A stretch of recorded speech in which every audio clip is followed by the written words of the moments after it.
Hey guys, how's it going? Welcome to episode 5 of High on Energy TV. I'm your host, Kendra Perry from kendraperry.net, and I am so excited to help you get more energy. So today we're going to be talking about potassium and why it is so important for energy and how you can support it. And so this is actually one of my favorite minerals. The reason for that is because so many people are incredibly deficient in it, and it plays a major role in the fatigue that people are experiencing. And it's one of the minerals that when people start to boost it and people start to replenish and restore their status, that they tend to get pretty big results.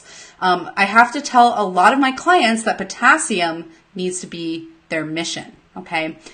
So today we're going to be talking a little bit about what is potassium, why should you care about it. We're going to be talking about how much potassium you need in a day, and it's actually quite a bit. You'll probably be surprised. We're going to talk about what can cause potassium deficiency, symptoms of potassium deficiency, and who is at risk for potassium deficiency. And then I'm going to give you 3 simple ways that you can support your potassium levels. So hi, Marion. Marion just hopped on the live recording on my Facebook page. How's it going? Welcome. I'm super glad you're here. I hope you are excited to learn about potassium. Okay, so what is potassium? So potassium, I think when most people think about potassium, they think about bananas. I think everyone is well aware that potassium is very high in bananas, but there's way more to potassium than this, I promise. So it's one of your body's major electrolytes, which means that it's just a very abundant mineral in the body.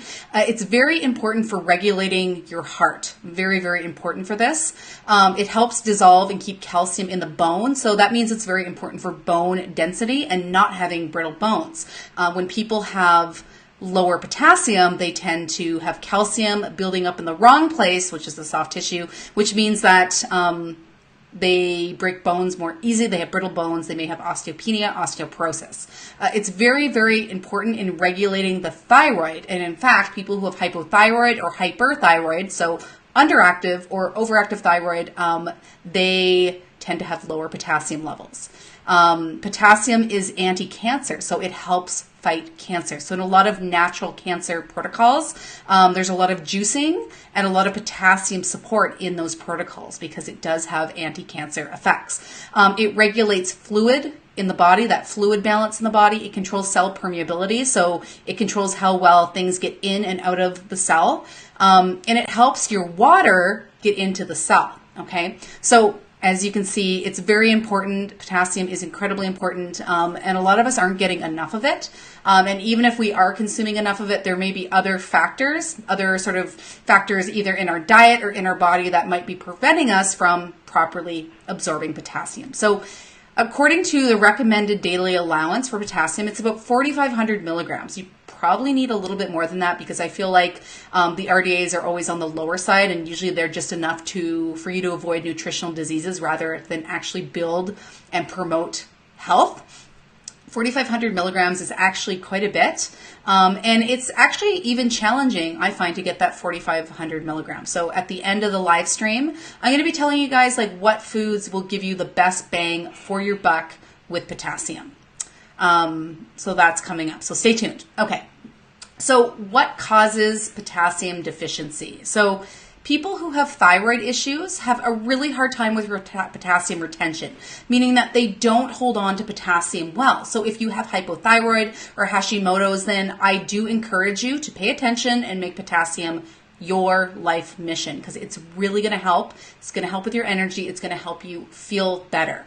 And so the thing for people who have hypothyroid, it may not necessarily be that they don't consume enough potassium, but they don't retain it well. So their body has a really hard time holding on to this. And I see this all the time when I'm running hair mineral analysis. I see really bottomed out potassium in people who have thyroid. Typically, they have very high calcium. They have very low potassium. Sometimes it's barely registering.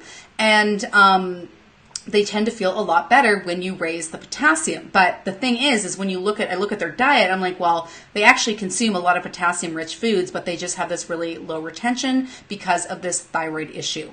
The other thing that will promote potassium loss from the body is hormonal birth control. Okay, so the synthetic estrogen that is in pretty much all hormonal birth control, so I'm talking about the pill, the patch, the ring, the implant, the needle, pretty much the whole shebang of any hormone containing birth control, form of birth control, has the effect of raising copper. So estrogen and copper have this very unique relationship where copper actually boosts estrogen, and then estrogen increases the retention of copper. But what copper does is it causes potassium loss. So it makes it really hard to retain copper. So copper will get pushed out of the body. So if you're someone who is currently taking hormonal birth control, or you have for a significant amount of time in your life, then again, I encourage you to pay attention and make potassium your mission, okay? The copper IUD also will have the same effect, right? Copper in the copper IUD will have that effect of driving potassium out of the body.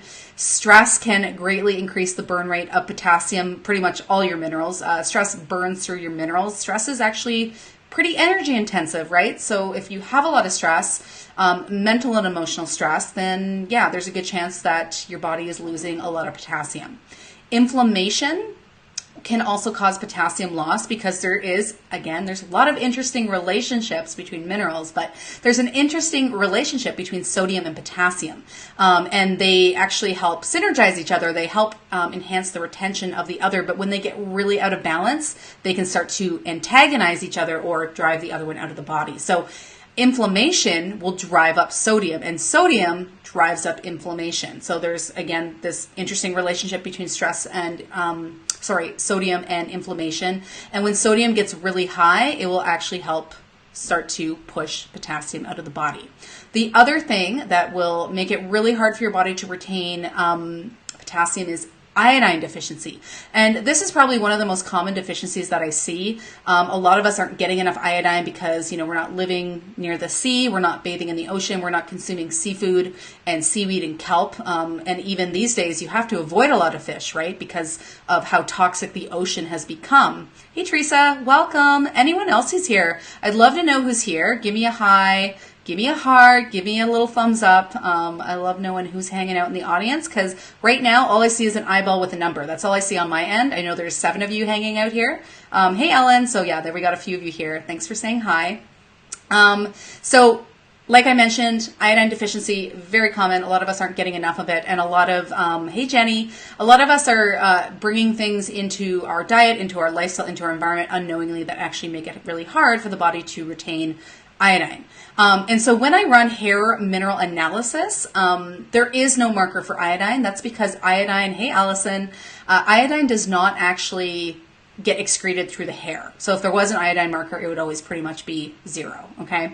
But I can actually look at your potassium levels and some of the other minerals and get a pretty good idea if you're someone who's iodine deficient. And if you have a thyroid issue, hey, Brittany, she says, yay, potassium. I know Brittany also loves potassium just like me. Then I can, if you have that low potassium, then I can tell that you're probably iodine deficient, especially when it's really bottomed out. When there is a severe iodine deficiency, usually that potassium, it's not even registering. Like the lowest number the lab can report is 1. So it'll say 1, but then it'll have these little arrows. It basically means that it wasn't even detectable, but they have to report 1.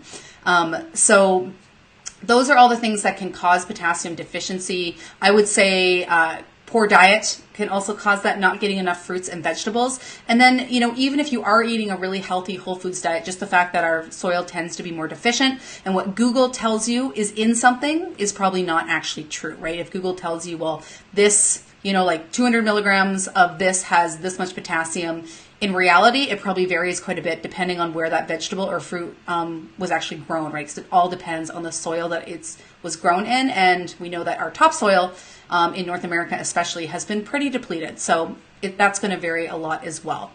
Okay, so let's talk about symptoms. So if you were suffering from potassium deficiency, what might you be experiencing? So the number one thing is typically water retention. So you're bloated. And it's not weight, it's not fat, it's like this water retention. And women might notice this in the week leading up to their period. They gain a bunch of weight. More than likely it is water weight, right? And that is because potassium is what brings water into the cell.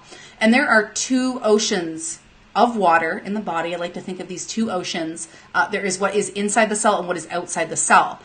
So if you have potassium deficiency, you have nothing to bring that water into the cell, which means that when you drink water, it just hangs out outside the cell and bloats you, and then you pee it out. So another sign that you might have potassium deficiency is that you don't retain your water well. So it's like you drink water, you pee it out. You just don't actually feel like you are retaining it, and you constantly feel dehydrated, even though you might be drinking 8 glasses of water a day or more. The other thing that you would likely experience is heart palpitations. So potassium is very much responsible for regulating the heart. So if potassium is deficient and sodium is in excess, which is really common, that will actually drive high blood pressure. You can get a lot of heart palpitations, palpitations. I'm probably totally butchering that word. I'm terrible at pronouncing things. I always have to go on Google and just like type it in and ask for the pronunciation, because I'm always saying things wrong. People are always calling me out for it. The other thing you would experience would be muscle cramps and spasms. So those little like spasms that maybe you get in your eyebrow and your leg and your back. A lot of muscle cramping, that can be a sign that you might have potassium deficiency. Thyroid issues, if you have any thyroid issues at all, hyperthyroid, hypothyroid, Hashimoto's, I guarantee there's going to be a potassium issue. And then bone density issues. And we kind of already discussed this, but potassium helps keep calcium in the bone. So if you have low potassium, then you might be struggling with osteopenia, osteoporosis, or just, breaking your bones pretty easily. So who is at the highest risk for potassium deficiency? Well, like I mentioned, we kind of already went through this, but just to sort of reiterate this, are the people with thyroid issues. I would say that is the biggest. People who have Hashimoto's, hypothyroid or hyperthyroid, even Graves' disease, are going to be really at risk for low potassium. Anyone who's on hormonal birth control, the copper IUD, is at risk for very low potassium. And then if you're someone who lives inland in North America, so you don't live near the coast, you're not consuming fresh fish and seaweed, or, marinating your body in the sea, you're going to also be at risk for having potassium deficiency.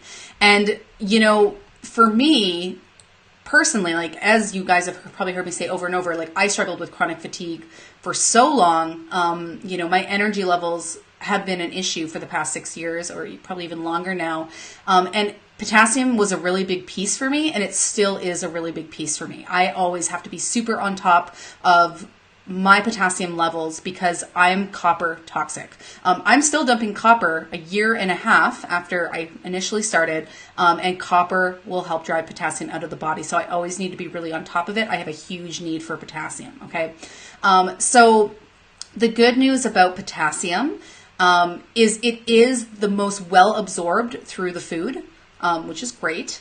You don't necessarily need to take a supplement, although sometimes I do recommend a potassium supplement, especially when people are really deficient. But this one's actually a little bit new, and I kind of hate to say this because I kind of fought it for a while, and I hate to jump on this train, but I'm jumping on celery juice, okay?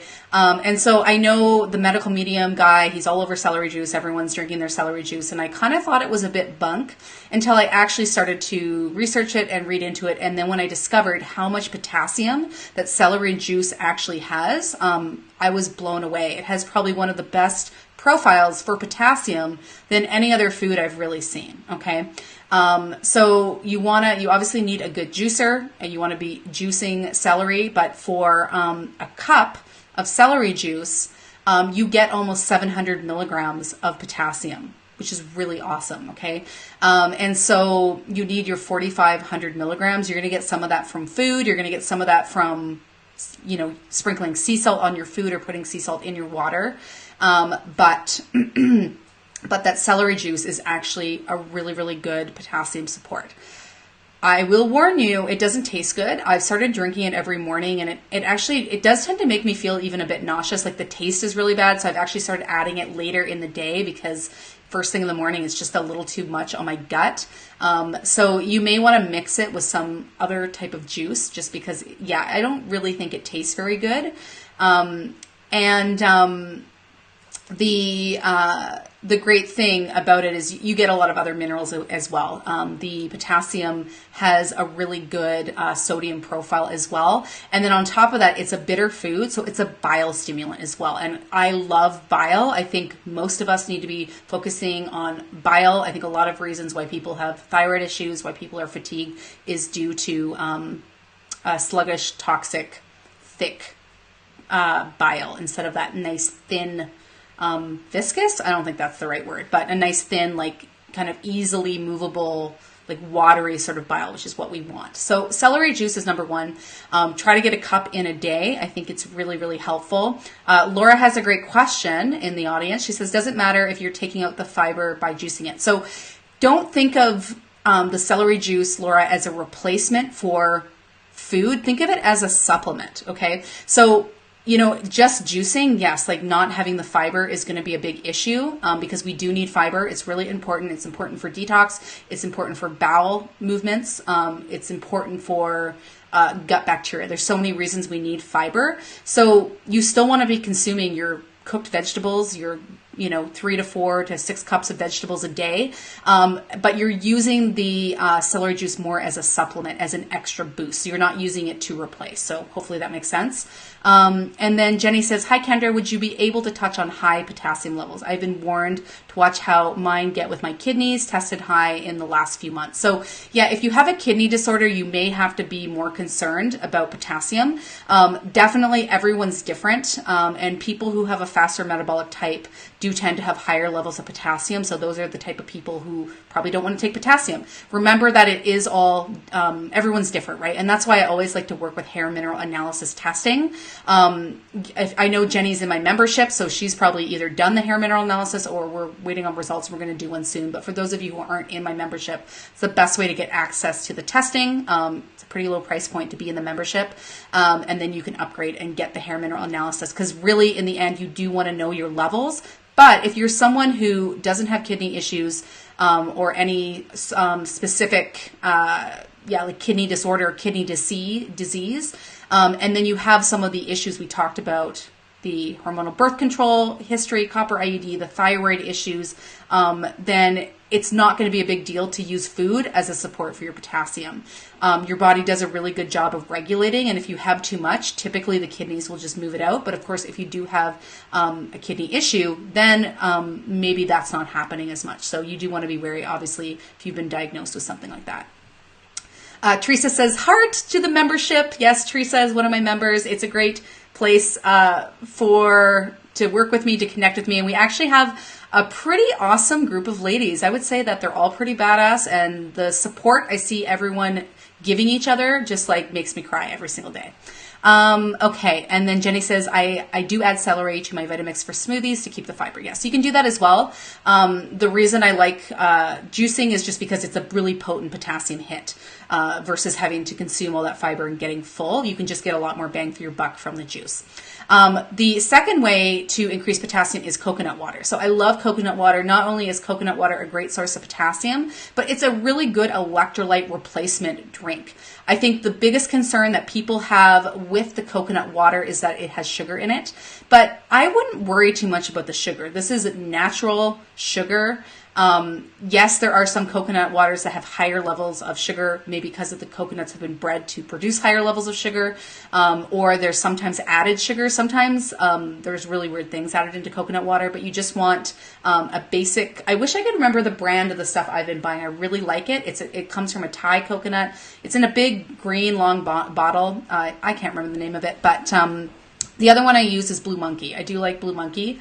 You just want to make sure it's like straight up coconut water and there's nothing else added. I don't worry too much about the added sugar because it is natural, and the minerals that you get from coconut water are awesome. So if you're someone who uses the sauna, if you're someone who likes to exercise and sweat a lot, coconut water is something you should take for a mineral replacement drink. It would take the place of something like Gatorade, right? Like obviously, don't drink Gatorade, drink coconut water. That's what I would say. But I really love coconut water. If you're someone who does struggle with really low potassium, you could drink up to 1 liter of coconut a day. There are some days where I'll drink a full liter of coconut water in a day.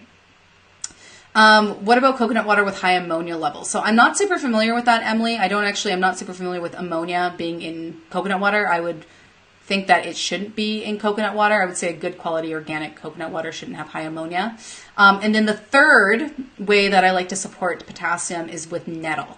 And nettle comes from stinging nettle, but when it's dried into a tea, it loses that stinging quality. So you don't have to worry about that, but you can brew like an infusion. And that actually is a really great way to support potassium as well. And I actually have combined coconut water, so like 3 parts coconut water to 1 part nettle in the summer, and made this cold drink, and I actually really like it. So that's a really good way to support potassium as well. Ellen says, if you were to take potassium, what would a potassium supplement? So I wouldn't take citrate. The only supplement I found that I like, I have it right here. It's the Designs for Health, K plus 2 potassium. And this one's actually a mixture. It's a mixture of bicarbonate and glycinate. And this is the only one I found that I like, that I think is a high quality, well absorbed form. I wouldn't use it as your only way to support potassium if you have low potassium, because 3 of these is only giving you about, I think you're getting about 900 milligrams. So it's good. I take this every day. I'm someone who's very copper toxic, and so I need to be really on top of my potassium. So I do take a potassium supplement. This is the only one I've found. So far, there is actually one other, but I found it really hard to get. Premier Labs makes the HCl activator, and that's just comes from potassium foods. But basically it's just potassium foods. So I prefer to support potassium with food. It's better tolerated. Laura says, I love nettles, nettle infusion. 2 thumbs up. That's great. Emily says, high blood ammonia from infections. Yeah. So certain infections that consume protein will produce ammonia. I don't see coconut water and ammonia really being an issue. Like if you have high ammonia levels from infections, I would say you can still consume the coconut water. I've had several infections that do tend to produce ammonia as a byproduct. I drink lots of coconut water. I don't think it's an issue. Marion says, how can you make coconut water taste better? I have a hard time getting it down. So that's funny because I actually love the way it tastes. I love it. I'm obsessed with it. I think it tastes great. Marion, I would just say that maybe it's just a brand thing. I find depending on where the coconuts are being grown or where they come from, they have a bit of a different flavor. So you may just want to experiment with different brands of coconut water to see if you find one that you like, or if you really just don't like it. And some people just aren't into it, right? It's a palate thing. I would stick to nettle. I would try celery juice, or you can even do coconut milk. The only thing I don't love about coconut milk is it comes from an aluminum can. So there is that, whatever the can is lined with. I never like that, but you can do a coconut milk because it has about the same potassium profile as a coconut water. Jenny says smoothies. So that's actually a really good recommendation, is to put it into a smoothie. In the US, we have pineapple coconut water, and it's fabulous. That's awesome, Ellen. Awesome. I love how stoked everyone is about coconut water right now and potassium. This is like my favorite group of people ever.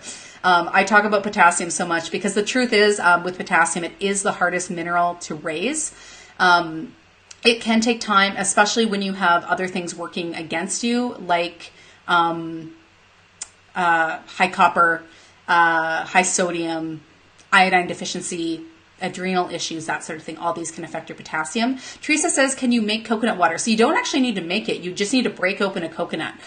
When I was in Costa Rica when was I there? In November, I was literally just buying coconuts, and I was using a wine opener, corkscrew, and I was just drilling into the coconut and then drinking it. And it was actually amazing. Like, even though I was getting all the coconuts from the same place, the difference in how they all tasted actually ranged quite a bit. So I think the taste of coconut water really depends on the coconuts and each individual coconut and where it's coming from. Okay. So I think that's all I got. Anyone in the audience who's on with me on Facebook Live right now, just let me know if you have any more questions. I'm happy to answer them. I'm going to throw these into the show notes. If you guys want to connect with me, if you want more from me, you can grab my free high energy checklist with my 5 non-negotiable tips for getting more energy. Or if you want to work with me, the best way to do that is in my High on Energy membership program. A bunch of people we have here in the audience are members, and in that program, we help you get more energy. We support you with regular group coaching calls, and we give you access to the functional testing that helps us get the information we need to customize a protocol specifically for you, because I believe in testing and not guessing. All right, guys, thank you so much. Remember that we go live on the Facebook page for High on Energy TV every Tuesday, and the podcast gets released every Thursday. So I will see you guys in 1 week for the next episode. And thanks, guys. Thanks so much for being here. Love you all, and I'll talk to you soon.